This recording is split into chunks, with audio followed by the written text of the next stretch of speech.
A primeira coisa que senti foi o puxão violento nos meus cabelos, tão forte que perdi o equilíbrio instantaneamente. Meu corpo girou no ar por uma fração de segundo antes de desabar no chão frio da sala de jantar. A lateral da minha cabeça bateu com força na quina do pé da mesa de madeira maciça, aquela mesa que eu mesma tinha escolhido, pago e polido durante anos. O gosto metálico do sangue invadiu minha boca imediatamente. Senti o lábio inferior inchar, a pele rompida ardendo em contato com a saliva. Minhas mãos procuraram apoio no piso gelado enquanto a dor latejava na têmpora. E então ouvi a risada, alta, estridente, sem um pingo de humanidade. "Isso, filho! Mostra quem manda nessa casa!" A voz aguda de Dona Ivone cortou o silêncio da sala como uma lâmina enferrujada. Ela bateu palmas, como se estivesse assistindo a um espetáculo de circo. "Essa aí precisa aprender o lugar dela." Ainda no chão, com a visão embaçada e o coração martelando no peito, levantei os olhos. 14 pessoas estavam sentadas ao redor daquela mesa farta que eu havia passado 3 dias preparando. 14 rostos que me encaravam em silêncio absoluto. Alguns desviavam o olhar envergonhados. Outros assistiam com uma curiosidade mórbida, esperando o próximo ato. Ninguém se moveu para me ajudar. Meu nome é Socorrinha. Tenho 41 anos e moro em Petrolina, sertão de Pernambuco, numa casa grande no centro da cidade que herdei do meu pai. Era 15 de novembro de 2023, feriado da Proclamação da República. E eu estava ali, no chão da minha própria sala, com sangue escorrendo do lábio e um tufo do meu cabelo ainda preso na mão fechada do meu marido. Mas deixa eu voltar um pouco. Deixa eu te contar como cheguei até ali, naquele chão frio, cercada de gente que deveria me amar, mas que, na verdade, só queria me usar. Conheci Wilson Rodrigues da Silva em 2005, na tradicional feira de uva de Petrolina. Eu tinha uma barraquinha modesta, onde vendia doces caseiros, cocadas, pé de moleque, doce de leite. Nada muito sofisticado, mas era uma forma de ocupar meu tempo e honrar as receitas que minha mãe tinha me ensinado antes de morrer. Era outubro. O sol escaldante do sertão castigava as barracas coloridas espalhadas pela praça central. Eu estava arrumando as bandejas de cocada quando um homem parou na minha frente. Alto, moreno, cabelo preto bem penteado, camisa social branca meio amarrotada, mas limpa. Sorriso fácil, olhos que te olhavam como se você fosse a única pessoa no mundo. "Quanto tá essa cocada?" Ele pegou uma das maiores, examinou com interesse exagerado. Nunca provei uma que parecesse tão boa assim. Mentira, eu sei disso agora.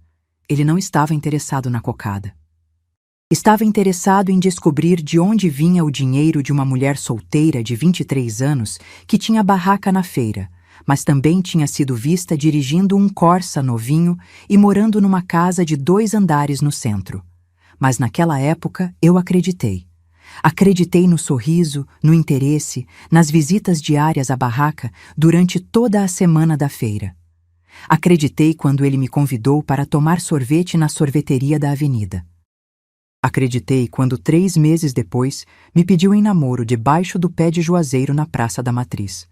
Meu pai tinha morrido 2 anos antes, em 2003. Câncer de pulmão. Foi rápido e cruel. Mamãe já tinha partido em 2001, vítima de um derrame. Aos 21 anos, me vi sozinha no mundo. Órfã, sem irmãos, sem família próxima, mas não sem recursos.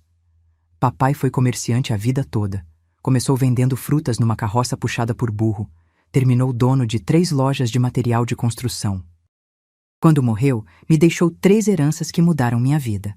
A casa grande de 2 andares no centro de Petrolina, onde eu cresci.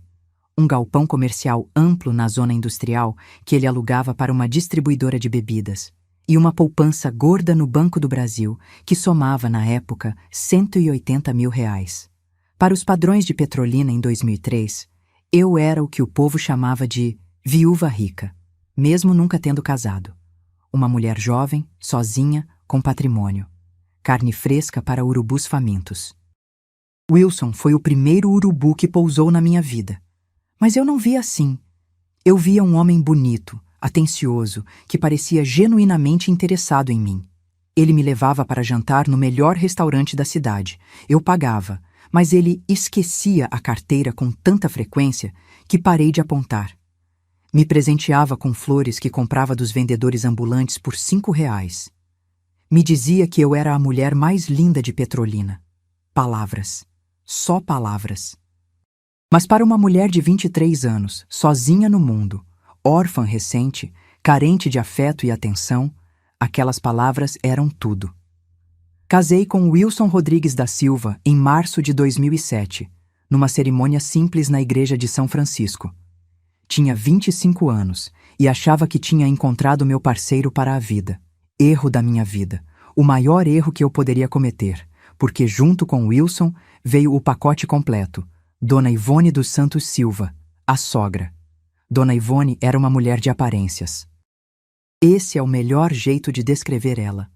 Morava numa casa que estava literalmente caindo aos pedaços, telhas quebradas, paredes com infiltração, piso rachado, mas usava 3 correntes de ouro no pescoço. Devia dinheiro para meio Petrolina. Mercadinho, farmácia, até a padaria da esquina tinha conta dela em atraso, mas falava mal de gente endividada, como se fosse pecado mortal. Ela tinha 4 filhos. Wilson era o caçula, o bebê, o menino de ouro, que, segundo ela, ia longe na vida. Os outros 3 já tinham desistido de tentar agradar a mãe e tocavam suas vidas. 2 moravam em São Paulo, uma em Juazeiro. Visitavam raramente. Ligavam menos ainda. Wilson era o único que ficou. E eu, ingênua, achei que isso era sinal de bom caráter. Que filho dedicado, eu pensava. Que homem de família. A verdade? Wilson ficou porque não tinha competência para sobreviver longe das tetas da mãe. E agora, das minhas. Nos primeiros 6 meses de casamento, moramos só nós 2 na minha casa. Foram os únicos 6 meses de paz que tive. Wilson trabalhava numa loja de autopeças como vendedor. O salário era mixo, pouco mais de um salário mínimo, mas ele dizia que estava juntando experiência para abrir o próprio negócio. Eu trabalhava meio período numa ótica no centro e usava o aluguel do galpão para pagar as contas da casa. Dava para viver tranquilamente. Não sobrava muito, mas também não faltava nada. Então, em setembro de 2007, Dona Ivone apareceu na porta de casa com 2 malas velhas e um sorriso amarelo. Minha filha, me desculpa incomodar, mas a casa lá tá com um problema sério na canalização. Tá tudo entupido. Vou precisar ficar uns dias aqui até resolver. Só uns dias, viu? Prometo que não atrapalho. Uns dias. Ela falou uns dias em setembro de 2007. Estamos em 2023. Faça as contas. Wilson praticamente implorou. Socorrinha é minha mãe. A gente não pode deixar ela na rua. É só até arrumar o encanamento. Os olhos dele brilhavam com aquela súplica que eu ainda não tinha aprendido a identificar como manipulação. Aceitei. Claro que aceitei. Afinal, eu tinha 4 quartos naquela casa. Não custava nada hospedar minha sogra por alguns dias. Alguns dias que se transformaram em semanas. Semanas que viraram meses. Meses que se estenderam por anos. Dona Ivone ocupou o melhor quarto da casa, o que tinha vista para a rua principal, com sacada e banheiro privativo. Exigiu que eu instalasse um ar-condicionado split novo, porque o ventilador faz muito barulho e eu tenho o sono leve. Reclamava da comida. Tá muito sal, tá sem sal, tá muito cozido, tá cru. Nunca levantava um dedo para ajudar. Não lavava nem a própria xícara de café. E me tratava como empregada dentro da minha própria casa. Socorrinha, cadê meu remédio de pressão? Vai buscar na farmácia. Socorrinha, essa toalha tá áspera, troca pra mim. Socorrinha, que comida sem graça. Você não sabe temperar nada. Wilson achava tudo normal. Ou fingia achar. Mãe é assim mesmo, Socorrinha. Ela te ama, só não sabe demonstrar. A verdade? Dona Ivone me odiava. Me odiava porque eu era dona daquela casa, daquele galpão, daquele dinheiro que sustentava a vida dela. Me odiava porque o filho de ouro dela tinha se tornado um parasita profissional. Me odiava porque, no fundo, ela sabia que sem mim os dois estariam na rua. Mas nunca admitia. Principalmente não para os outros. A loja de autopeças de Wilson faliu em 2009. Ele tentou abrir uma oficina mecânica em 2011, usando R$ 30.000 da minha poupança. Faliu em 8 meses. Em 2014, convenceu-me a investir 25 mil num bar na beira do Rio São Francisco. Vai dar certo, Socorrinha. Turista adora beber olhando para o rio. Faliu em menos de 1 ano. Sempre com meu dinheiro, sempre com minhas economias, sempre com promessas que nunca se cumpriam. Em 2015, Wilson desistiu de trabalhar completamente. Tô cansado, Socorrinha. Toda vez que tento, dá errado. Vou ficar em casa um tempo, descansar a mente e depois a gente vê. Esse depois nunca chegou. Enquanto isso, Dona Ivone vivia da aposentadoria dela. Uma mixaria de um salário mínimo que mal cobria os remédios de pressão e diabetes que ela tomava. Mas o discurso dela para todo mundo que encontrava era outro. Graças a Deus meu filho sustenta essa casa. Trabalha que nem um condenado para dar uma vida boa para a esposa. A Socorrinha deu muita sorte de encontrar um homem assim. Antes era só uma moça pobre com uma barraquinha de doce na feira. Hoje tem casa, tem carro, tem tudo. Graças ao Wilson. E o Wilson? Wilson concordava. Ria. Batia no peito. É, mãe, a gente trabalha duro, né? Trabalhava onde? Fazendo o quê? Eu pagava cada conta daquela casa com o dinheiro do aluguel do galpão e com os restos da poupança que papai deixou. Eu comprava cada quilo de carne, cada saco de arroz, cada conta de luz, de água, de internet. Eu bancava até o cigarro que o Wilson fumava na varanda toda tarde. Mas no discurso público, eu era a encostada que deu sorte. A esposa sustentada pelo marido trabalhador. E eu engolia calada. Sempre calada. Por quê? Porque tinha medo de ficar sozinha de novo. Porque achava que aquilo era o máximo que eu merecia. Porque me convenceram que sem o Wilson eu não era nada. Só uma pessoa sabia a verdade. Uma única pessoa testemunhava tudo em silêncio, limpando, cozinhando, organizando, sem nunca dizer uma palavra. Fátima. Fátima Pereira dos Santos entrou na minha vida quando eu tinha 19 anos, em 2001. Foi minha mãe quem contratou ela, 3 meses antes de morrer. Mamãe já estava doente, sabia que o tempo era curto e queria deixar alguém para cuidar de mim e de papai quando ela partisse. Socorrinha, essa é Fátima. Ela vai ajudar a gente aqui em casa. Trata ela bem, ouviu? Gente boa é difícil de achar. Fátima tinha 41 anos naquela época, a mesma idade que eu tenho agora. Mulher simples, nascida e criada em Casa Nova, Bahia, viúva há 5 anos, sem filhos. Veio para Petrolina procurando trabalho e encontrou minha mãe através de um anúncio na rádio local. Quando mamãe morreu, Fátima ficou. Cuidou de mim enquanto eu chorava no quarto. Cuidou de papai enquanto ele definhava de tristeza. Quando papai também partiu, em 2003, Fátima ficou. Limpou a casa vazia. Fez comida para uma pessoa só. Enxugou minhas lágrimas quando a solidão apertava. Quando casei com Wilson, Fátima continuou. Ela tinha se tornado mais que empregada. Era a única família que me restava. Fátima via tudo. Via eu acordando de madrugada para pagar as contas escondida para que Wilson não se sentisse mal de não contribuir. Via Wilson pegando dinheiro da minha bolsa quando achava que ninguém estava olhando. R$ 20 aqui, 50 ali, emprestado que nunca voltava.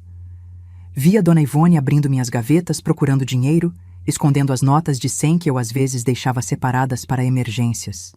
Via as humilhações diárias, as piadinhas de Wilson na frente de visitas. Os gritos de Dona Ivone quando a comida não estava do jeito que ela queria. O jeito que os dois me tratavam como capacho dentro da minha própria casa.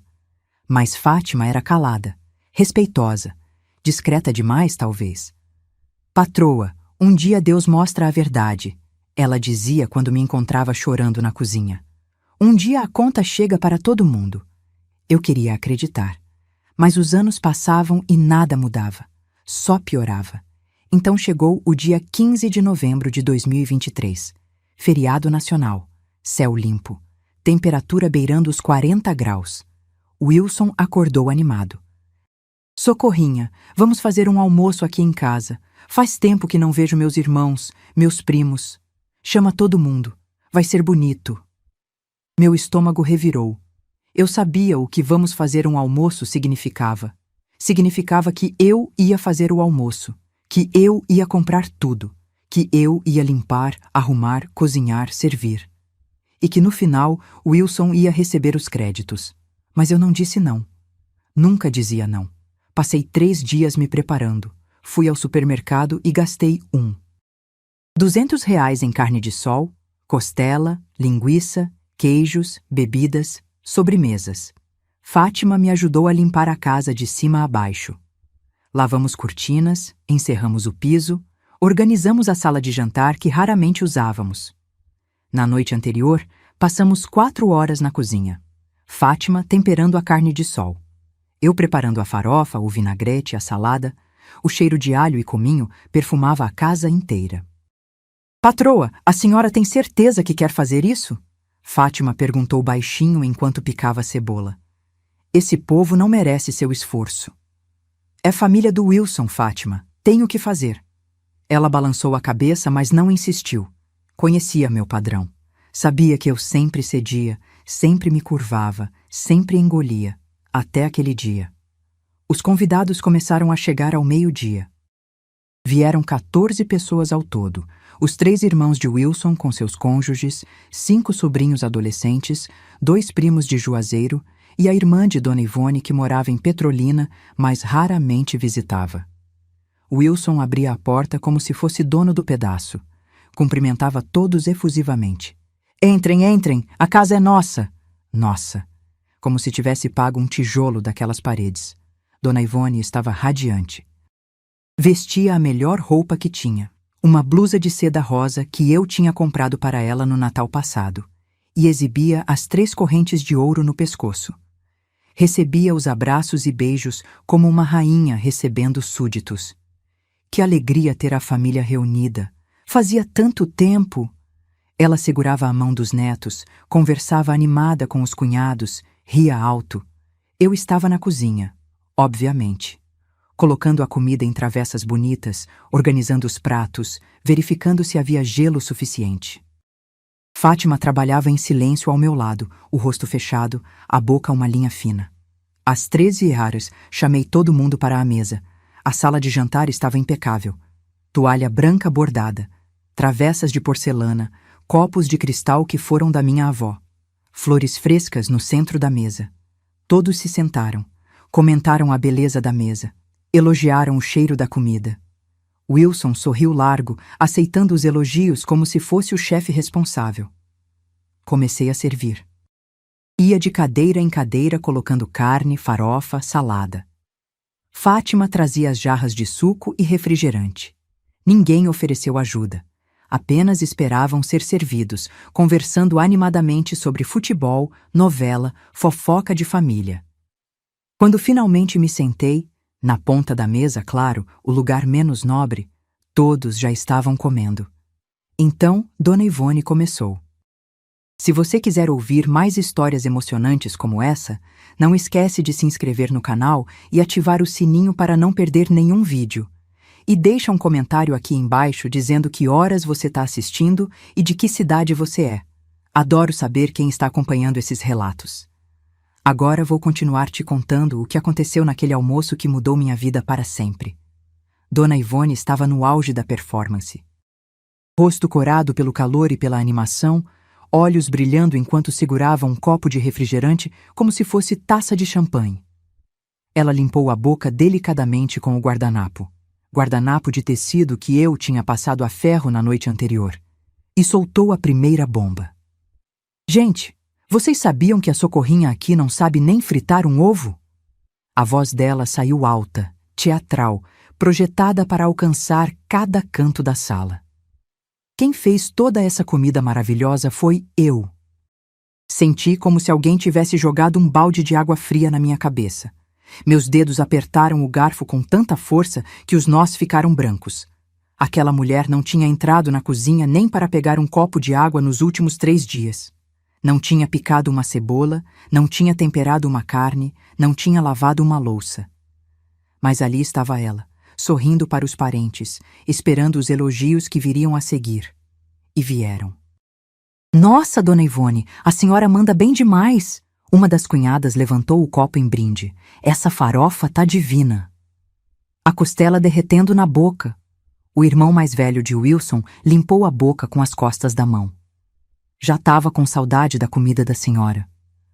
Olhei para Fátima, que estava encostada na parede perto da porta da cozinha, os braços cruzados, a expressão cuidadosamente neutra. Nossos olhares se encontraram por uma fração de segundo. Vi raiva contida naqueles olhos castanhos que conheciam cada verdade daquela casa. Mas ela não disse nada. E eu também não. Fiquei calada, como sempre. Wilson, sentado à cabeceira da mesa, o lugar de honra que ele automaticamente assumiu como seu, pigarreou alto para chamar atenção. Colocou o garfo no prato com um movimento deliberado e se recostou na cadeira, os braços cruzados sobre o peito saliente, o queixo levantado num ângulo que eu conhecia bem. Era a pose que ele adotava quando queria parecer importante. É, minha mãe que segura essa casa. Ele varreu a mesa com o olhar, certificando-se de que todos estavam prestando atenção. Se não fosse ela, a Socorrinha não sabia nem pagar uma conta de luz. Risadas. Risadas nervosas de alguns, gargalhadas francas de outros. Os sobrinhos adolescentes riram alto demais. Aquele riso de quem não entende completamente, mas quer fazer parte da piada. Senti o rosto queimar. Não de vergonha, de raiva. Uma raiva profunda, visceral, que começou como uma brasa no fundo do estômago e foi subindo, subindo, esquentando meu peito, minha garganta, até chegar nas têmporas pulsantes. Mas engoli. De novo, sempre engolindo. Respirei fundo, tentando acalmar o batimento cardíaco que martelava nos meus ouvidos. Contei até 5 mentalmente. Busquei a voz mais calma e controlada que consegui reunir. Wilson. A palavra saiu baixa, quase um sussurro. A gente pode conversar sobre isso depois? O silêncio que se seguiu foi breve, mas intenso, como aquele segundo de calmaria antes da tempestade estourar. Wilson virou a cabeça na minha direção com um movimento brusco. Os olhos dele, que momentos antes sorriam para os parentes, agora me perfuravam com um ódio gelado que me fez tremer.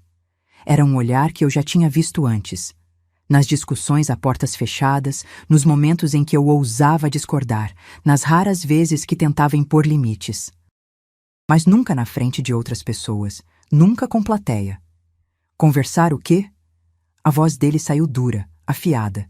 Ele se inclinou para a frente, apoiando os cotovelos na mesa, a postura agressiva. Tô falando a verdade. Tu não faz nada nessa casa. Só sabe gastar meu dinheiro. Meu dinheiro. As palavras ecoaram na sala como um tapa na cara. Meu dinheiro. O homem que não trabalhava há 9 anos. O homem que gastou R$85.000 da minha herança em negócios falidos. O homem que fumava cigarro comprado com meu dinheiro, usava roupa lavada por mim, comia comida paga com o aluguel do meu galpão e tinha a coragem de sentar ali e dizer que era o dele. Wilson, por favor. Tentei de novo, a voz agora tremendo apesar do esforço para manter a calma. Não aqui, na frente de todo mundo não. Ele levantou da cadeira. O movimento foi tão repentino que a cadeira raspou no piso com um rangido agudo. Alguns dos convidados se mexeram desconfortáveis em seus lugares. Uma das cunhadas pigarreou baixinho. Um dos sobrinhos parou de mastigar, o garfo suspenso no ar. Por favor, o quê? Wilson estava em pé agora, as mãos apoiadas na mesa, inclinado na minha direção. A veia da têmpora dele pulsava visível. Por favor, o quê, Socorrinha? Percebi o perigo tarde demais. Vi quando ele começou a contornar a mesa. Vi quando Dona Ivone se recostou na cadeira dela com um sorriso no canto da boca, os olhos brilhando de expectativa. Vi quando Fátima deu um passo à frente e depois parou, os punhos cerrados ao lado do corpo, dividida entre intervir ou não. Wilson chegou perto de mim. Muito perto. Tão perto que consegui sentir o cheiro azedo de cerveja no hálito dele. Ele tinha bebido 3 latas antes do almoço. Eu tinha visto. Mas não disse nada, como sempre. Pensei que ele fosse apenas gritar. Esperava os berros, as humilhações verbais. Isso eu conhecia. Isso eu sabia aguentar.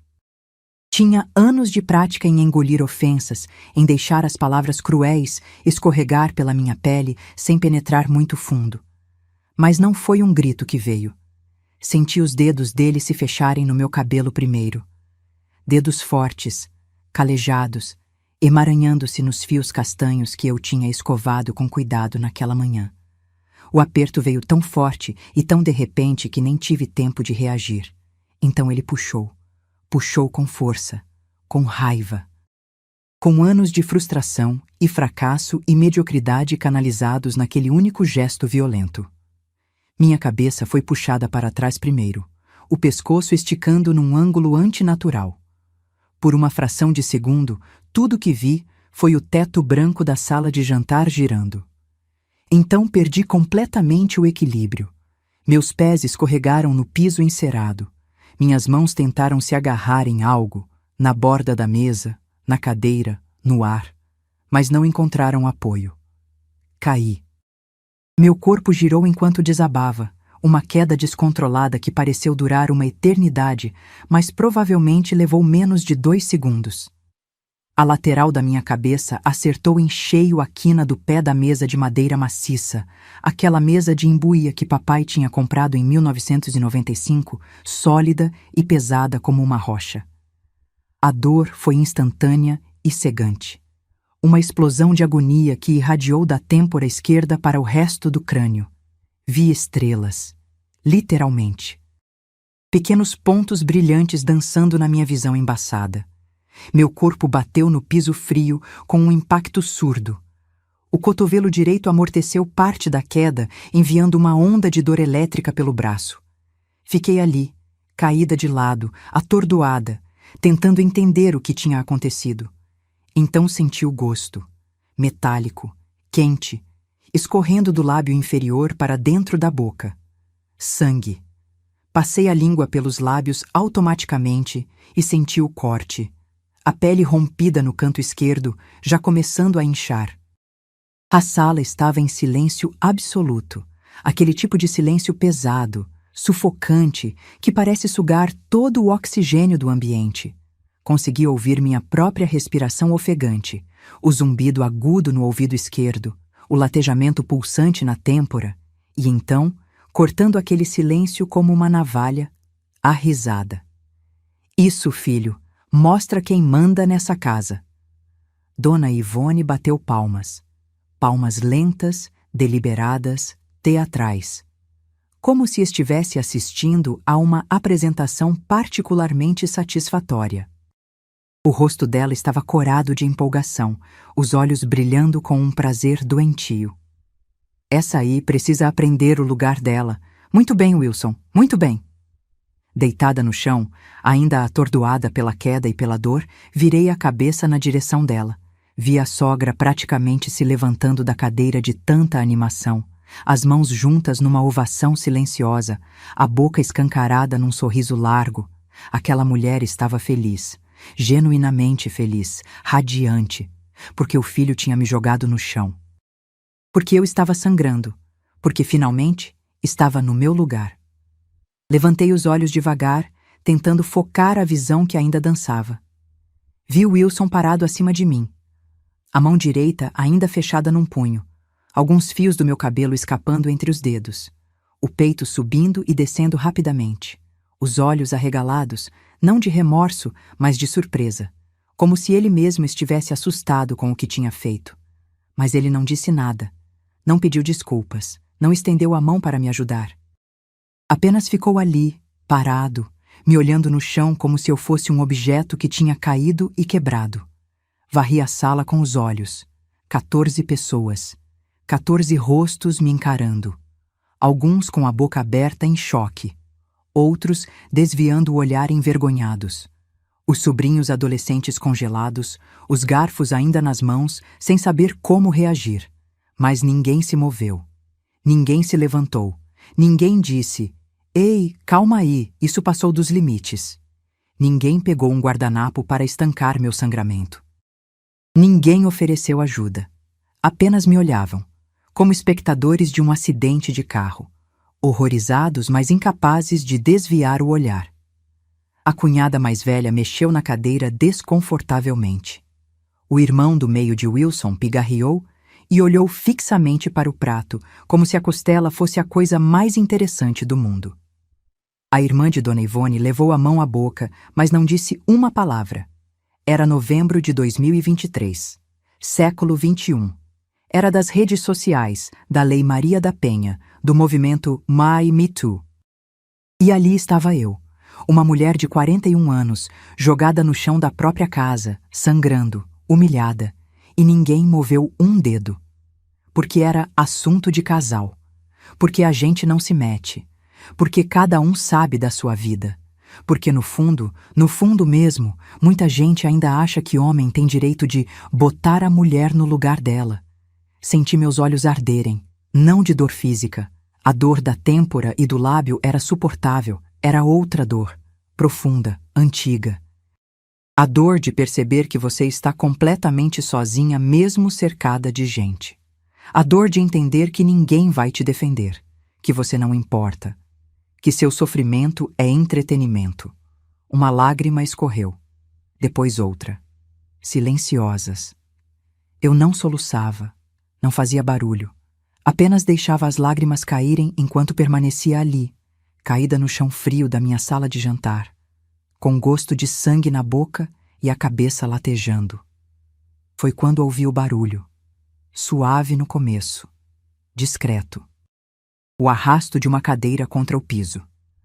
Alguém estava se levantando. Virei a cabeça na direção do som, ignorando a pontada de dor que atravessou meu pescoço.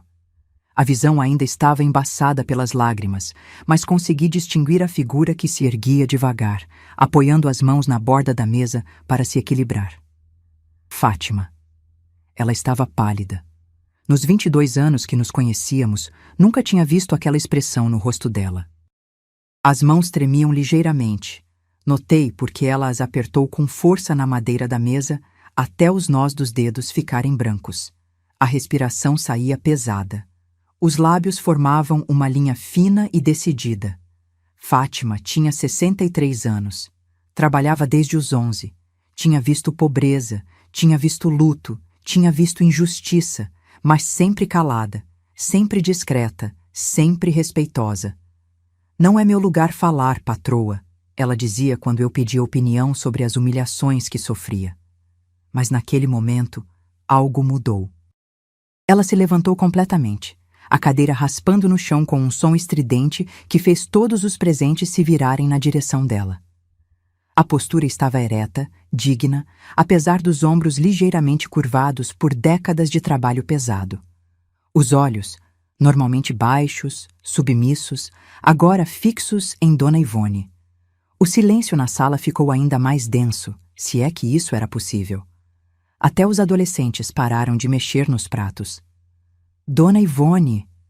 A voz de Fátima saiu baixa primeiro, mas firme. Depois subiu, enchendo o espaço. "Dona Ivone!" A sogra virou a cabeça bruscamente, o sorriso ainda pendurado no rosto, mas agora ligeiramente vacilante. As sobrancelhas se franziram em confusão. Uma empregada não levantava a voz, principalmente não para ela, principalmente não na frente de visitas. "Que foi, Fátima?" Dona Ivone tentou soar autoritária, mas algo na voz dela tremeu. "Volta para a cozinha, depois a gente conversa." "Não." A palavra saiu seca, categórica. "Não vou para a cozinha. E a gente vai conversar agora, na frente de todo mundo." Vi o queixo de Dona Ivone cair. Literalmente. A boca dela se abriu em choque puro. Nos 13 anos que ela morava naquela casa, Fátima nunca tinha contrariado uma ordem direta. Wilson deu um passo à frente, a mão ainda segurando mechas do meu cabelo. Ô Fátima, respeita minha mãe. Não vem com... Cala a boca. Fátima nem olhou para ele. Os olhos continuaram cravados em Dona Ivone, como um laser. Você já falou demais hoje. Agora é minha vez. Senti algo se mover dentro do meu peito. Uma sensação estranha, quase elétrica. Era esperança? Vingança? Alívio? Não conseguia definir. Apenas sabia que depois de 22 anos de silêncios cúmplices, depois de milhares de patroa, um dia Deus mostra, Fátima estava prestes a mostrar. Ela respirou fundo, os ombros subindo e descendo. Depois, com uma voz que parecia vir de um lugar muito fundo, muito antigo, muito cansado, começou. Dona Ivone, o seu filho acabou de agredir a mulher que paga essa casa. A frase pairou no ar. Simples, direta, devastadora. A mulher que paga a luz. Fátima apontou para o lustre aceso acima da mesa. A água. Gesticulou para a jarra de suco. A comida que a senhora está comendo. Indicou o prato cheio de Dona Ivone. O ar-condicionado do seu quarto. A roupa no seu corpo. O remédio de pressão que toma todo dia. Cada palavra era uma martelada, metódica, precisa, destruindo anos e anos de mentiras cuidadosamente construídas. E a senhora sabe quem mais a dona Socorrinha paga? Fátima fez uma pausa teatral, deixando a pergunta pender no ar sufocante. Meu salário, os R$ 1.500 que recebo todo mês há 22 anos. Ela que paga, não seu filho, não a senhora, ela. Dona Ivone ficou branca, como se todo o sangue tivesse drenado do rosto num segundo. As mãos dela, que momentos antes aplaudiam animadas, agora tremiam ligeiramente sobre a mesa. Fátima, você tá louca? Não sabe do que tá falando? Ela tentou rir, mas saiu um som estrangulado, artificial. Eu sei exatamente do que tô falando. Fátima deu um passo à frente, se afastando da mesa, ficando em pé no meio da sala. Trabalho nessa casa há 22 anos. Vi tudo, guardei tudo. Calada, mas não aguento mais. Ela virou-se para o resto da mesa, varrendo os rostos atônitos dos parentes. Vocês sabem quanto é a aposentadoria dela? Apontou para Dona Ivone. Um salário mínimo, R$ 1.320. Sabem quanto custa só o remédio dela por mês? R$ 780. Sobram 540. Não dá nem para comprar comida para uma pessoa. Um dos irmãos de Wilson mexeu desconfortável na cadeira. A cunhada olhava fixamente para as próprias mãos. Quem paga a diferença? Fátima não esperou resposta. A dona Socorrinha. Quem compra a roupa que a senhora tanto gosta de exibir? A dona Socorrinha. Quem pagou o ar-condicionado split novo que a senhora exigiu? A dona Socorrinha. Fátima, já chega! Wilson largou finalmente os fios de cabelo e avançou na direção dela.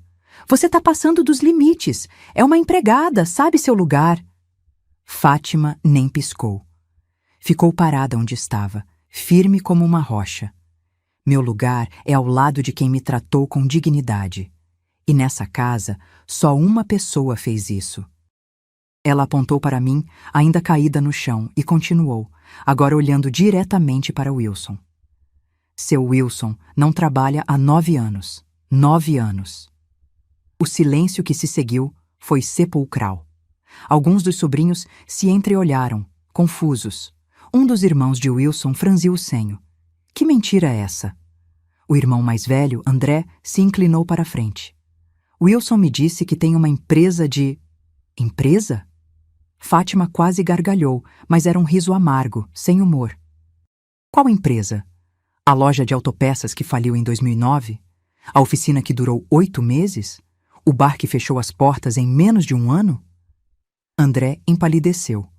Olhou para o irmão caçula buscando confirmação. Wilson desviou os olhos. Tudo que ele teve, Quem deu foi a dona Socorrinha. Fátima continuou, implacável. 30 mil reais para a oficina, 25 mil para o bar. Tudo da herança que o pai dela deixou, tudo perdido. Porque seu irmão não sabe trabalhar, não sabe administrar, não sabe fazer nada além de gastar o dinheiro dos outros. Isso é calúnia!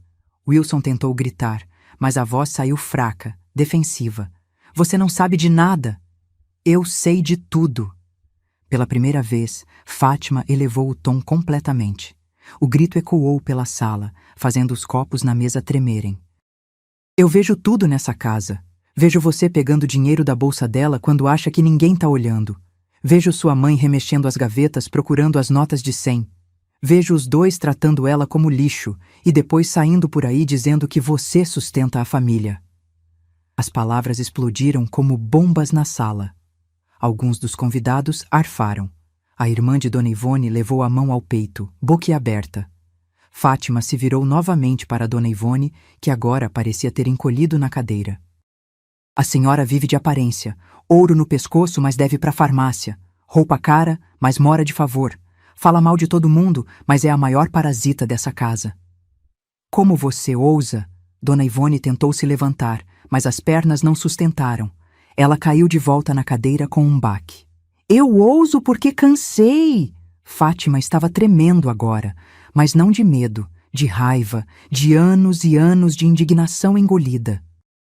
Cansei de ver uma mulher boa, trabalhadora, generosa, ser pisoteada dentro da própria casa.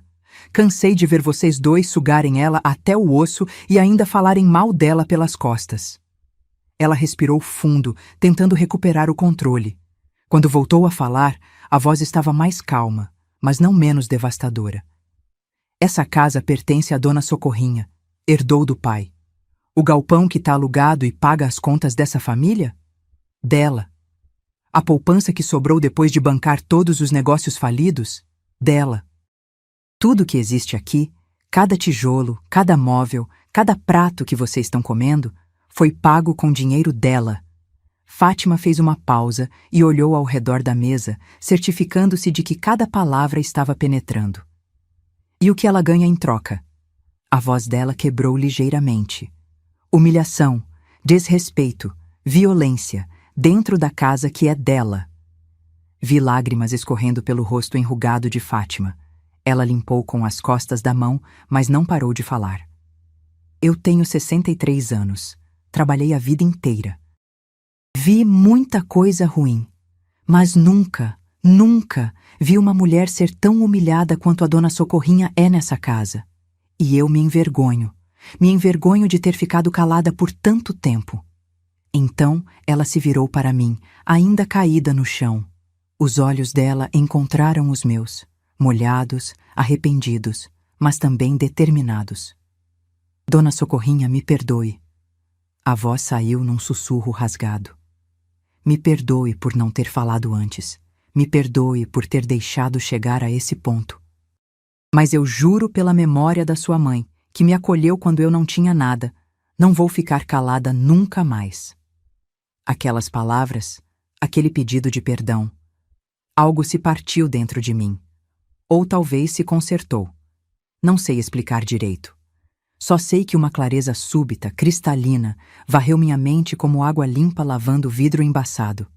Eu estava no chão da minha casa, sangrando por causa de um homem que eu sustentava, humilhada por uma mulher que vivia da minha generosidade. Cercada de gente que comia da minha comida enquanto assistia meu sofrimento como entretenimento. E eu tinha aceitado tudo, por anos, por medo de ficar sozinha, por acreditar que não merecia coisa melhor, por ter engolido a mentira de que sem o Wilson eu não era nada. Mas olhando para Fátima, aquela mulher de 63 anos que tinha arriscado o emprego, a paz, talvez até a segurança física, só para defender minha dignidade, entendi algo fundamental. Sozinha, eu nunca tinha estado. Sempre tive Fátima. Sempre tive minha própria força, meu próprio dinheiro, minha própria casa.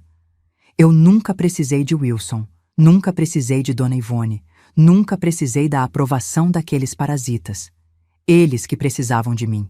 e era a hora de eles descobrirem o que acontece quando você morde a mão que te alimenta. Coloquei as palmas das mãos no piso frio. Senti a textura áspera da cerâmica sob minha pele. Empurrei, devagar. Meus braços tremiam, não de fraqueza, mas de adrenalina pura correndo nas veias. Levantei, primeiro de joelhos. Depois, apoiando uma mão na cadeira mais próxima, me ergui completamente. A cabeça rodou por um segundo. Uma tontura breve, mas que passou rápido, muito rápido. Como se meu corpo soubesse que esse não era o momento de fraquejar. Fiquei em pé, de frente para todos eles. Levei a mão ao lábio e limpei o sangue com a manga da blusa. A blusa nova que tinha comprado especialmente para o almoço. Blusa cor-de-rosa claro, delicada, feminina. Agora manchada de vermelho. Engraçado como detalhes assim importam no momento. Olhei para a mancha se espalhando no tecido e pensei, não vai sair na lavagem. Vou ter que jogar fora. E então pensei, não, vou guardar. Vou guardar essa blusa manchada de sangue para nunca esquecer esse dia. Arrumei o cabelo com os dedos. Alguns fios estavam embaraçados, outros soltos. Não importava. Não estava me arrumando para ficar bonita. Estava me arrumando para ter dignidade. Respirei fundo. 1 vez, 2, 3. Depois olhei diretamente para Wilson. Ele tinha dado uns passos para trás, provavelmente quando Fátima começou a falar. Agora estava encostado na parede perto do aparador, os braços caídos ao lado do corpo, a postura de quem não sabe se foge ou se enfrenta. O rosto estava vermelho, de raiva ou vergonha, não dava para saber. Os olhos evitavam os meus. Covarde, sempre foi. Depois olhei para Dona Ivone. Ela estava pálida, muito pálida. As mãos tremiam sobre a mesa. A boca abria e fechava como peixe fora d'água, mas nenhum som saía. As 3 correntes de ouro no pescoço pareciam pesadas demais de repente, puxando os ombros dela para baixo. Finalmente, varri a sala com os olhos. Os 14 convidados, cada um congelado numa pose diferente. Alguns com garfos suspensos no ar, outros com copos meio cheios. Todos me olhando com uma mistura de curiosidade e constrangimento. Quanto tempo tinha passado desde que caí? 2 minutos? 5? Parecia uma eternidade. Parecia também 1 segundo. Abri a boca. A voz que saiu era minha, mas diferente, mais firme, mais clara. Vinha de um lugar dentro de mim que eu não sabia que existia. Vocês 2 têm 1 minuto para sair dessa casa. Silêncio. Absoluto. Nem o barulho de respiração se ouvia. Wilson piscou. 1 vez, 2, como se estivesse tentando processar as palavras. O quê? 1 minuto. Repeti, articulando cada sílaba, para juntar o que quiserem levar e sair da minha casa. Socorrinha, calma, vamos conversar. Ele deu um passo à frente, as mãos levantadas num gesto conciliador. O rosto dele tinha mudado completamente. A raiva tinha sumido, substituída por algo que parecia pânico mal disfarçado. Eu perdi a cabeça, tá? Foi mal. Desculpa. A gente resolve isso, calma. 45 segundos. Amor, para com isso. Ele forçou uma risada nervosa. Tá todo mundo aqui. Vamos fazer uma cena. Depois a gente conversa. Eu te peço perdão direito. A gente... 30 segundos. Foi quando Dona Ivone reagiu. Ela se levantou da cadeira num movimento brusco, quase derrubando o copo de refrigerante. As mãos foram para o peito num gesto dramático que ela adorava fazer quando queria parecer vítima. Minha filha! A voz dela saiu aguda, chorosa. Pelo amor de Deus, eu sou velha. Para onde eu vou? Você vai me jogar na rua? A senhora devia ter pensado nisso antes de aplaudir seu filho me jogando no chão. A resposta saiu tão fria, tão calculada, que até eu mesma me surpreendi. Não tinha raiva na voz, apenas constatação de fato. Dona Ivone cambaleou como se tivesse levado um tapa. A boca dela se abriu e fechou várias vezes. Então as lágrimas começaram. Lágrimas de verdade ou de teatro, Não importava mais. Socorrinha, minha filha, eu sei que exagerei, mas foi calor do momento. Você sabe como sou, falo sem pensar. Não foi por mal. Pelo amor de Deus, me perdoa. Sou velha, doente, não tenho para onde ir. 15 segundos. Socorrinha! Ela gritou agora, a voz saindo estridente. Eu sou sua sogra. Morei nessa casa 13 anos. Você não pode me botar para fora assim. 10 segundos. Olhei para Wilson. Ele estava parado, a boca entreaberta, os olhos arregalados. Percebi o momento exato em que caiu a ficha. Quando ele entendeu que eu não estava blefando. Que dessa vez, as lágrimas não iam funcionar. As desculpas não iam colar. A manipulação não ia surtir efeito. Socorrinha. Ele engoliu seco. Você tá falando sério? 5 segundos. Caminhei até a mesinha perto da porta onde ficava minha bolsa. Peguei o celular. Desbloqueei a tela. Abri o discador. Ou eu ligo para a polícia e mostro esse sangue na minha boca. E a marca na minha têmpora. E conto para os policiais que você me agrediu na frente de 14 testemunhas. Vi o sangue drenar do rosto dele. Não precisa disso. Agressão contra a mulher, Wilson. Segurei o telefone na altura dos olhos dele. Você sabe qual é a pena? 3 meses a 3 anos de detenção. Lei Maria da Penha. E olha que sorte, tem 14 pessoas aqui que viram tudo. Virei para os convidados. Alguns baixaram os olhos imediatamente. Outros continuaram me encarando, alguns até acenando levemente com a cabeça, como se dissessem, sim, nós vimos. Então decide rápido. Meu dedo pairou sobre o número 190. Saem agora ou eu ligo? Escolhe. Wilson olhou para a mãe. Dona Ivone olhou para o filho. Nenhum dos dois se mexeu por um momento que pareceu se estender para sempre. Então, Wilson baixou a cabeça. Tá bom. A voz saiu tão baixa que quase não ouvi. Mas ouvi. E aquelas 2 palavras foram a capitulação mais doce que já presenciei. Ele começou a andar em direção à escada, os passos arrastados, os ombros caídos. Parecia ter envelhecido 10 anos em 5 minutos. Dona Ivone soltou um gemido agudo. Wilson, não vai me deixar aqui? Fala alguma coisa. Mas ele não parou. Continuou subindo as escadas, cada degrau um peso aparentemente insuportável. A sogra se virou para mim, o rosto contorcido num misto de desespero e raiva. Você vai se arrepender disso. Vai ver como é ficar sozinha. Você não é nada sem a gente. Nada. Não respondi.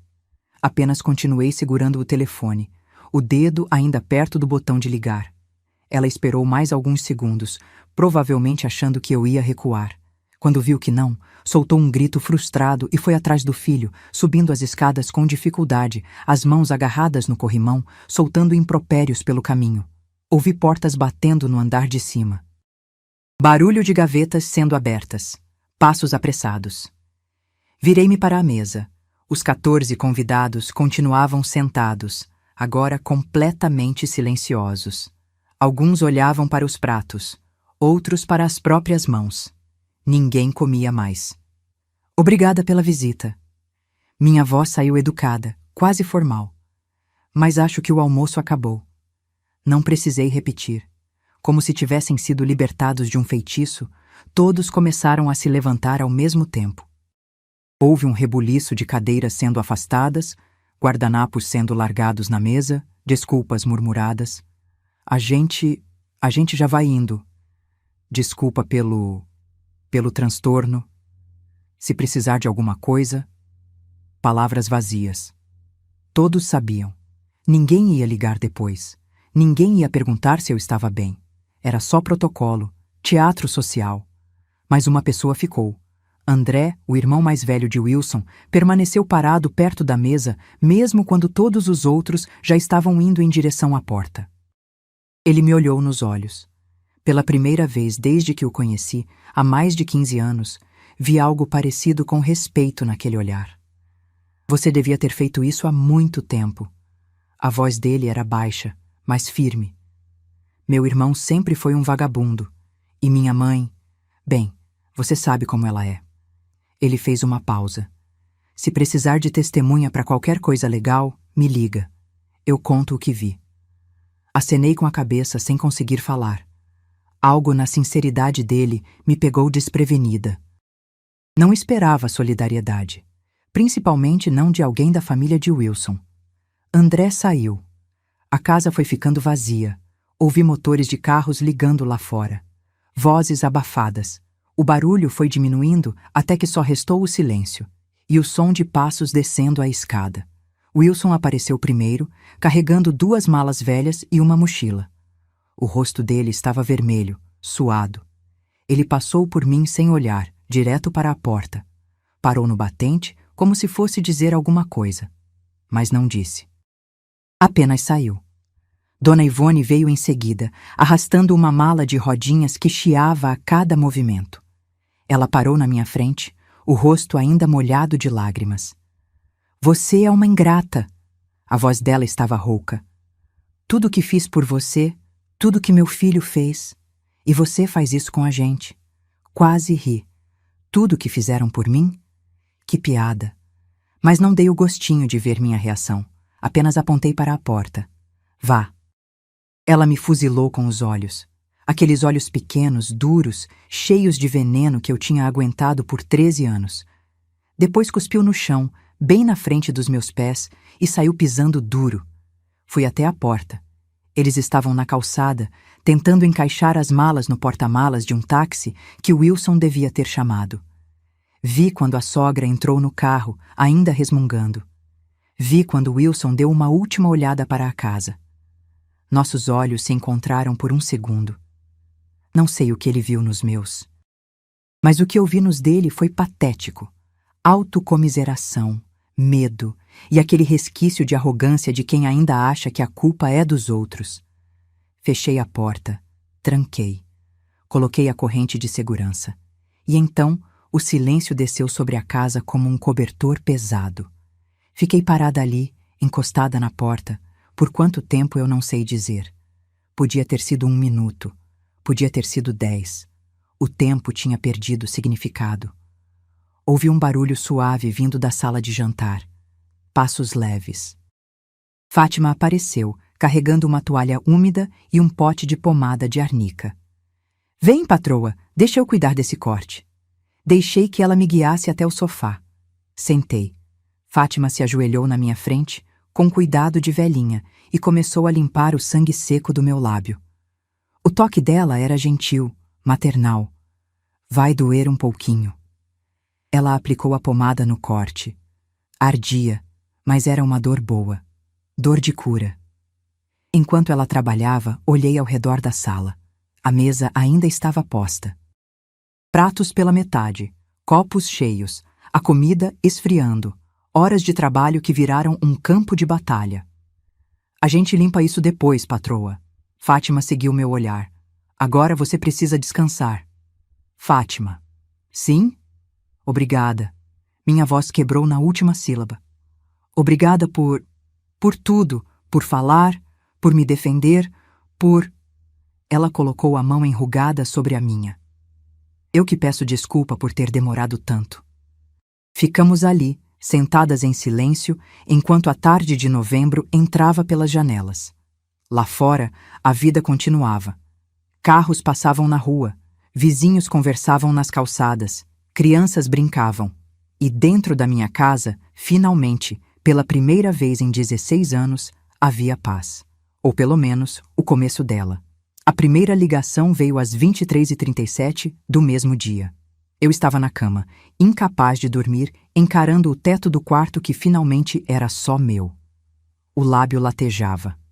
A têmpora doía. Mas não eram essas dores que me mantinham acordada. Era uma mistura estranha de euforia e terror. Euforia por ter finalmente tomado uma atitude. Terror do que viria a seguir. O celular vibrou na mesa de cabeceira. A tela iluminou o quarto escuro. Wilson, marido. Nem toquei no aparelho. Deixei vibrar até a chamada cair na caixa postal. 2 minutos depois, tocou de novo, e de novo, e de novo. Às 23h50, bloqueei o número. Ele ligou do telefone da mãe. Bloqueei também. Ligou de um número desconhecido. Bloqueei. Contei 47 ligações naquela primeira semana. 47 tentativas de contato que eu ignorei sistematicamente. No terceiro dia, ele apareceu na porta. Era uma segunda-feira, 18 de novembro. Eu estava na cozinha com Fátima, tomando café da manhã e planejando o que fazer com os pertences que Wilson tinha deixado para trás. A campainha tocou. Uma vez. 2. 3. Insistente. Fátima se levantou. Deixa que eu vejo quem é, patroa. Ela voltou com o rosto fechado. É ele. Tá na porta dizendo que precisa conversar. Senti o estômago apertar. Parte de mim, a parte velha, condicionada, treinada para ceder, quis se levantar e abrir a porta. Quis ouvir o que ele tinha a dizer. Quis acreditar que, talvez, dessa vez, o pedido de desculpas fosse sincero. Mas a parte nova, a parte que tinha se levantado daquele chão ensanguentado, falou mais alto. Diz para ele ir embora. Se não for, eu ligo para a polícia.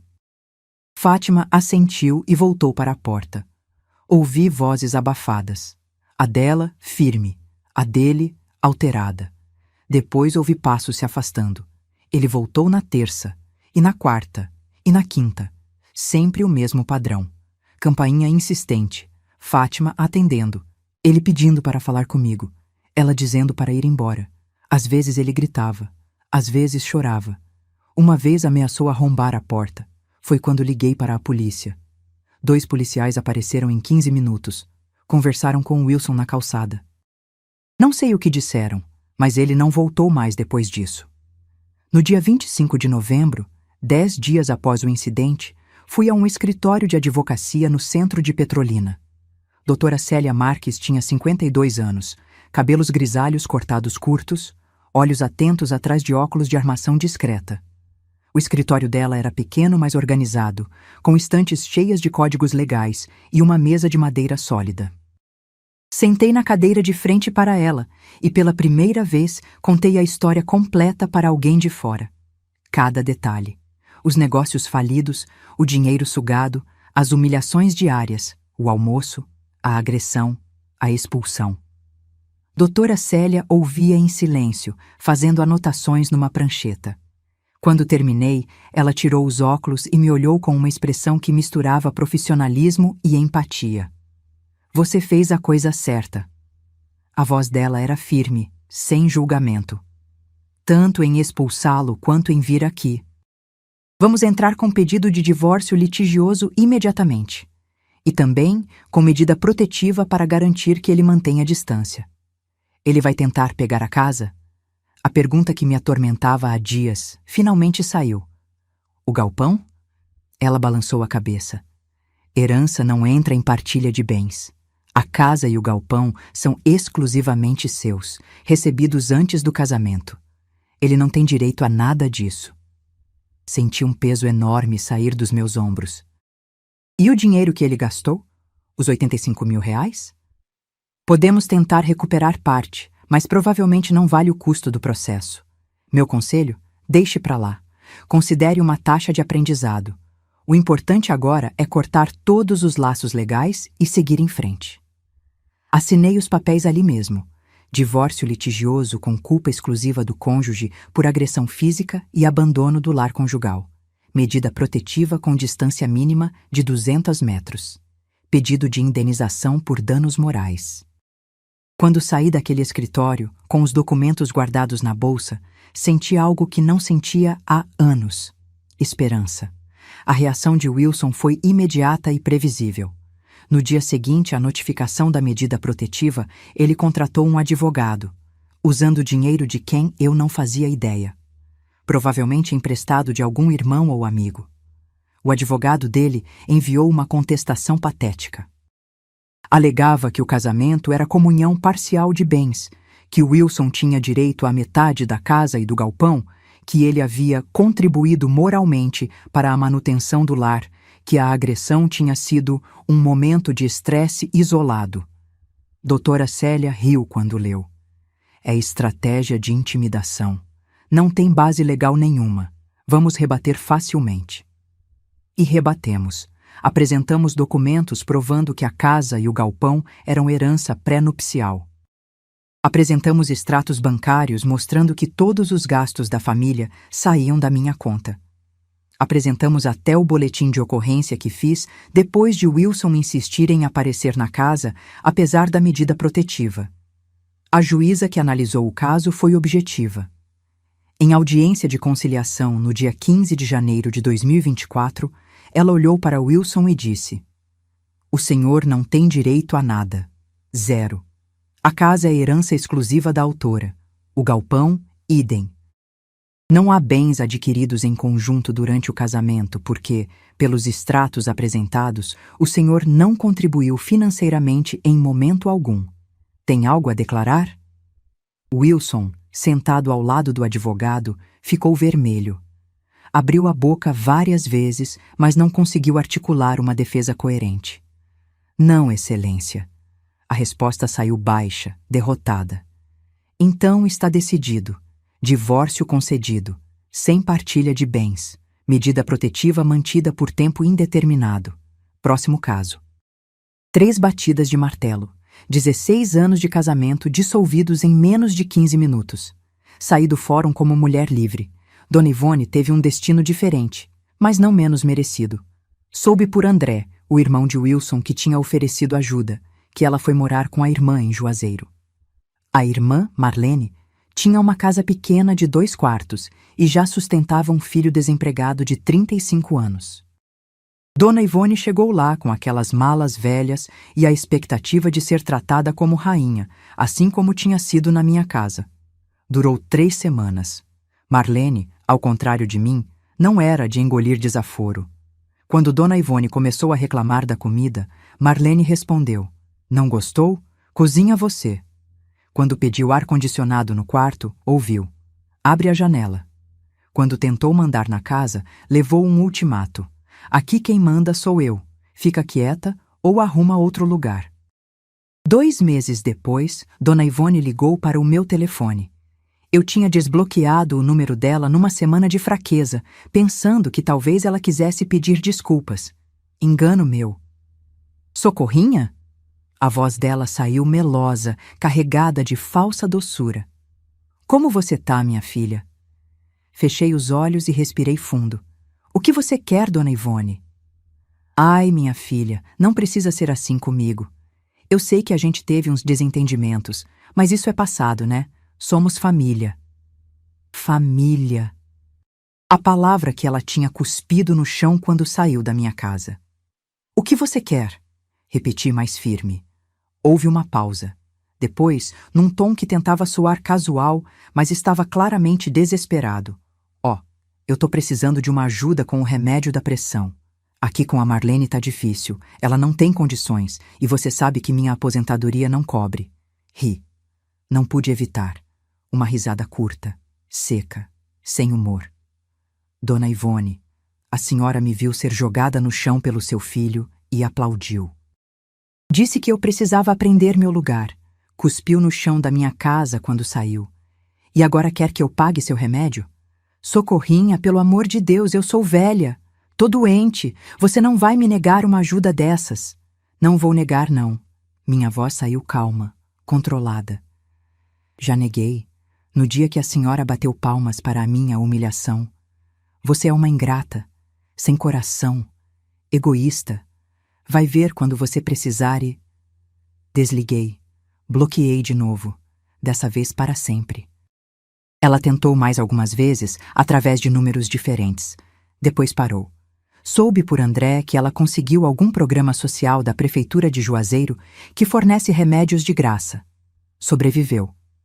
Como sempre sobreviveu, às custas dos outros, mas não às minhas custas. Nunca mais. As semanas seguintes foram estranhas. A casa parecia maior sem Wilson e Dona Ivone. Os cômodos ecoavam de um jeito diferente.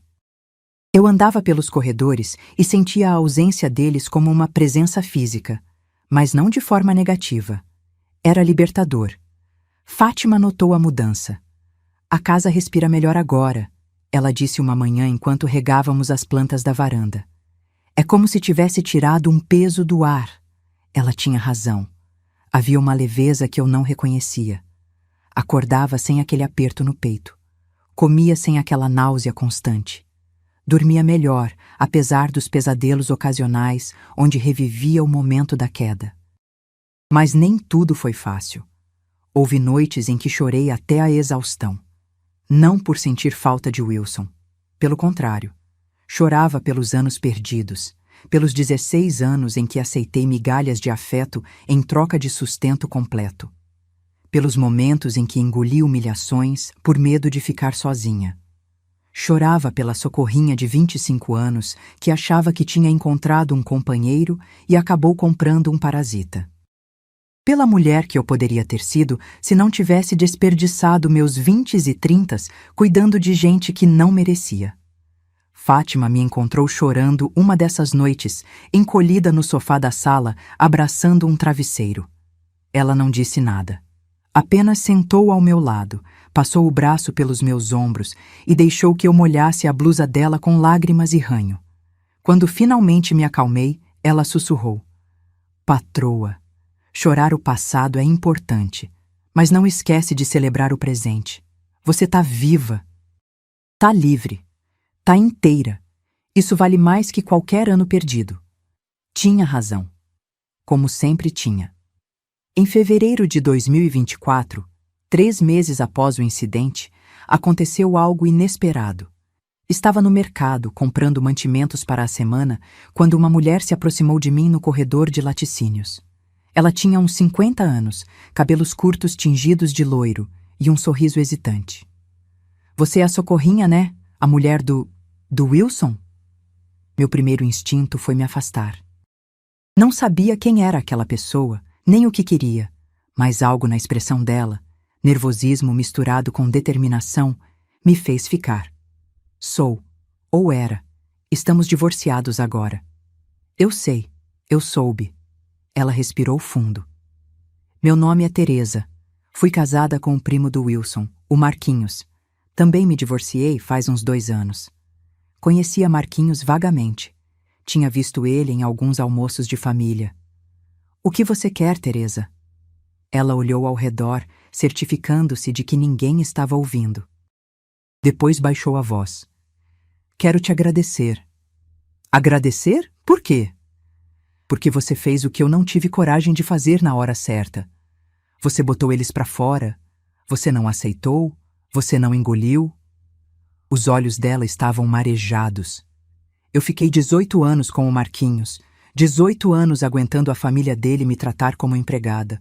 Só consegui sair quando ele me traiu tão descaradamente que não dava mais para fingir que estava tudo bem."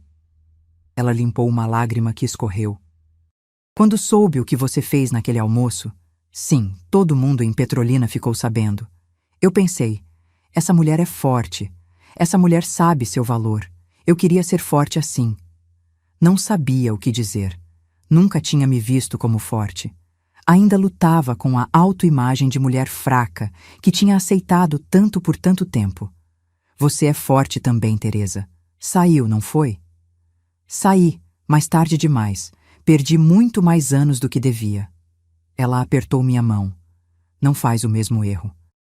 Aproveita essa segunda chance. Você merece ser feliz." Ela foi embora antes que eu pudesse responder, desaparecendo entre as prateleiras do mercado. Fiquei parada ali, segurando uma caixa de leite, processando aquele encontro inesperado. Descobri naquele momento que minha história tinha vazado para além das paredes da minha casa. Que gente que eu nem conhecia sabia o que tinha acontecido. E, estranhamente, não me senti exposta ou envergonhada. Me senti poderosa. Como se minha recusa em aceitar abuso tivesse criado uma onda que alcançou outras mulheres. Que talvez, de alguma forma pequena, eu tivesse plantado uma semente. Hoje é 27 de dezembro de 2025. Faz um pouco mais de 2 anos desde aquele 15 de novembro que mudou minha vida. Estou sentada na varanda da minha casa, a mesma casa que herdei do meu pai, mas que agora parece completamente diferente. Reformei tudo. Pintei as paredes de cores claras que eu gosto. Troquei os móveis que Dona Ivone escolhia. Transformei o quarto dela num pequeno escritório onde faço minha contabilidade pessoal e leio nos fins de tarde. O galpão continua alugado. O valor do aluguel subiu. Renegociei o contrato em janeiro passado. Agora recebo R$ 4.800 por mês, que cobrem tranquilamente todas as despesas da casa e ainda sobra para investir. Voltei a trabalhar. Não porque precise, financeiramente consigo viver do aluguel, mas porque quis. Abri uma pequena confeitaria no centro de Petrolina, vendendo os mesmos doces caseiros que fazia naquela barraquinha da feira em 2005. Doces de leite, cocadas, pé de moleque, as receitas da minha mãe, que ficaram guardadas tanto tempo. O negócio vai bem. Nada extraordinário, mas é meu. Cada real que entra foi ganho com meu trabalho, meu suor, minha dedicação. Não tem parasita para sugar. Não tem ninguém levando crédito pelo que não fez. Fátima continua comigo. Aumentei o salário dela para R$ 200. Coloquei o nome dela no meu testamento. Se algo acontecer comigo, ela recebe a casa. É o mínimo que posso fazer pela mulher que me defendeu quando ninguém mais fez. Ela tem 65 anos agora. Está mais devagar, mais cansada. Às vezes dói o joelho, às vezes a coluna reclama. Mas ela não quer parar. Patroa, o dia que eu parar de trabalhar, eu paro de viver, ela diz. Então trabalha menos horas, faz só o que consegue e passa o resto do tempo cuidando das plantas ou assistindo suas novelas. Wilson tentou voltar uma última vez, em março de 2024. Apareceu de madrugada, bêbado, gritando na calçada que eu tinha destruído a vida dele. Chamei a polícia. Ele passou a noite na delegacia e depois disso nunca mais apareceu. Soube por André que ele está morando em São Paulo, na casa de um dos irmãos, fazendo bicos aqui e ali. Não tem emprego fixo, não tem casa própria. Vive do que os outros dão, exatamente como sempre viveu. Só mudou a fonte. Dona Ivone eu não sei. Não pergunto, não quero saber. Bloqueei aquela família inteira da minha vida. São fantasmas do passado que não merecem espaço no meu presente. Às vezes olho no espelho e vejo a cicatriz pequena no canto do meu lábio. Uma marquinha fina, quase invisível, que só quem sabe que existe consegue notar. Poderia ter feito plástica. O dermatologista disse que sumia fácil, mas eu não quis. Aquela cicatriz é minha medalha de honra.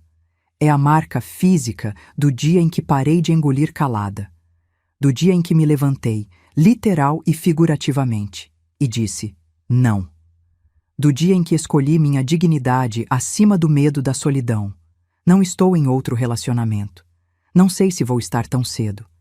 Preciso reaprender quem sou como mulher individual antes de me comprometer com alguém de novo. Preciso desaprender 16 anos de condicionamento. Preciso reconstruir minha autoestima do zero. Mas estou bem sozinha. Surpreendentemente bem. A solidão que eu tanto temia durante o casamento? Descobri que não é solidão. É paz. É silêncio tranquilo. É a liberdade de fazer o que quero, quando quero, sem pedir permissão ou satisfação para ninguém. Como o que quero. Assisto o que quero. Durmo quando quero. Acordo quando quero. Compro o que quero com meu dinheiro sem ninguém me fazendo sentir culpada. E descubro, aos 43 anos, que isso não é egoísmo, é amor próprio. Às vezes penso na Socorrinha de 2007. A moça de 25 anos que casou achando que tinha encontrado um parceiro. Tenho pena dela. Tenho raiva dela. Tenho compaixão por ela. Pena porque ela não sabia o que estava por vir. Raiva porque aceitou tanto por tanto tempo. Compaixão porque ela fez o melhor que pôde com as ferramentas emocionais que tinha. Se eu pudesse voltar no tempo e falar com ela, diria: Socorrinha, você não precisa dele. Você acha que sim, porque tá sozinha e com medo, mas você nunca precisou. Você é forte, você é capaz. Você tem uma casa, tem dinheiro, tem Fátima, tem tudo o que precisa para viver bem. Um homem deveria adicionar à sua vida, não sugar dela. E esse homem e a mãe dele só vão sugar até não restar nada. Corre enquanto pode. Mas não posso voltar. Então faço o que posso. Vivo o presente de um jeito que honre o sofrimento do passado. Não deixo que 16 anos perdidos se transformem em uma vida perdida. Tem dias difíceis ainda, dias em que acordo e a primeira coisa que penso é em todas as oportunidades que desperdicei. Os relacionamentos que não cultivei porque Wilson tinha ciúmes. As viagens que não fiz porque não tinha dinheiro. Leia-se, o dinheiro tinha que bancar as merdas dele. Os sonhos que engavetei porque esposa de família não faz isso. Nesses dias, Fátima percebe. Ela sempre percebe. Faz um café extra forte do jeito que eu gosto. Coloca na mesa um prato de broa de milho quentinha. Senta do meu lado sem dizer nada. Apenas fica ali, uma presença silenciosa e sólida que me lembra que não estou sozinha. E, eventualmente, a neblina passa. A clareza volta. Lembro que tenho saúde, tenho uma casa, tenho um negócio próprio, tenho paz, tenho dignidade e, acima de tudo, tenho tempo. Ainda tenho tempo para viver os anos que me restam do jeito que eu escolher.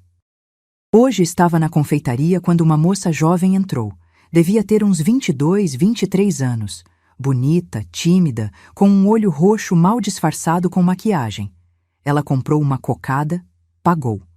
Estava quase saindo quando se virou e disse baixinho: "Você é a Socorrinha, né? A do almoço." Minha história já virou lenda urbana em Petrolina. A mulher que expulsou o marido na frente de 14 pessoas. Algumas versões são precisas, outras exageradas. Não importa. O que importa é a mensagem que transmite. Sou eu. Ela ficou parada ali, mexendo na alça da bolsa, claramente querendo dizer algo, mas sem coragem. "Posso te ajudar?" Perguntei gentilmente. Eu tô num relacionamento parecido.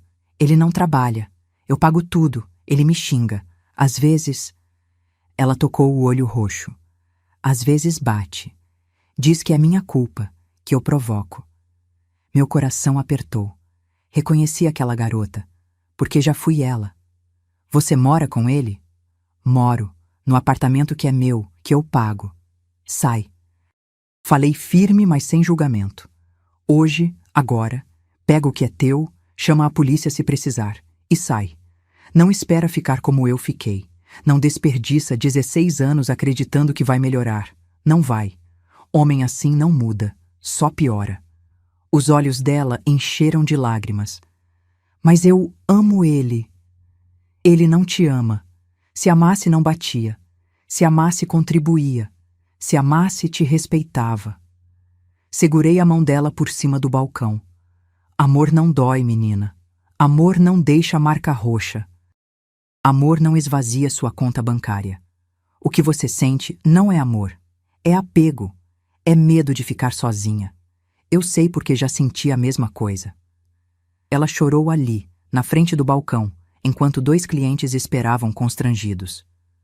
Não me importei. Deixei que chorasse. Ofereci guardanapo. Ofereci água. Ofereci um ombro. Quando se acalmou, dei meu número de telefone. "Se precisar de ajuda para sair, me liga. Eu te ajudo. Eu e a Fátima. A gente te busca, guarda suas coisas, chama a polícia se precisar. Você não tá sozinha." Ela saiu dali com a cocada na mão e o meu número no celular. Não sei se vai ligar. Não sei se vai ter coragem de sair. Muitas mulheres não têm. Eu sei porque fiquei 16 anos sem ter. Mas se ela ligar, eu vou estar lá. Porque alguém esteve por mim quando precisei. E eu preciso passar isso adiante. À noite, quando fecho a confeitaria e volto para casa, passo em frente à igreja de São Francisco. A mesma igreja onde casei em 2007. Às vezes paro ali. Sento no banco da pracinha em frente. Olho para as portas de madeira onde entrei de branco, ingênua, cheia de esperança. Não sinto raiva daquela Socorrinha de 25 anos. Não mais. Sinto apenas uma tristeza suave, como quando você vê alguém que ama fazer uma escolha ruim e não pode impedir. Mas também sinto orgulho da Socorrinha de 41 anos que se levantou daquele chão. Que enfrentou 14 testemunhas e um marido violento e uma sogra tóxica e disse: "Chega." Essa Socorrinha? Essa eu admiro. Essa eu respeito. Essa eu amo. Se você chegou até aqui, obrigada por ouvir minha história. Sei que não foi fácil. Sei que foi longa. Sei que teve partes difíceis de escutar. Mas preciso que você entenda uma coisa.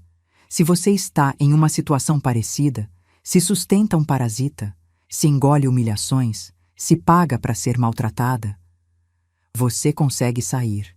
Não vai ser fácil. Vai doer. Vai ter medo. Vai ter noites em que vai querer voltar, porque a solidão assusta mais que o abuso. Mas eu te prometo, do outro lado, tem paz, tem dignidade, tem a chance de ser quem você realmente é sem ninguém te diminuindo. E se não tiver força para sair por você, sai pelas outras. Sai para mostrar para aquela moça de 22 anos com olho roxo que é possível. Sai para provar para suas filhas que mulher não precisa aceitar migalha. Sai para honrar todas as mulheres que vieram antes e não tiveram a opção de sair. Você merece mais. Eu mereci mais. E demorei 16 anos para acreditar nisso. Não demora 16 anos. Sai agora, levanta desse chão, literal ou figurativo, e escolhe você. Porque no final, você é tudo que tem de garantido nessa vida. E se você não se respeitar, ninguém vai respeitar. Hoje, quando olho no espelho e vejo aquela cicatriz pequena no canto do lábio, não sinto dor. Sinto orgulho. É a marca do dia em que me tornei a mulher que sempre deveria ter sido. Forte, livre, inteira e absolutamente, completamente minha. Se essa história te tocou de alguma forma, deixa um comentário aqui embaixo dizendo que cidade você é e que hora está assistindo. Adoro saber quem está acompanhando esses relatos. E se você conhece alguém que precisa ouvir essa mensagem, compartilha. Às vezes uma história é o empurrão que alguém precisa para mudar de vida. Tem vídeos novos todos os dias aqui no canal, com mais histórias reais de mulheres que encontraram força para recomeçar. Não esquece de se inscrever e ativar o sininho para não perder nenhum. E lembra, você é forte, você é capaz, você merece respeito. Não aceite menos do que isso. Nunca.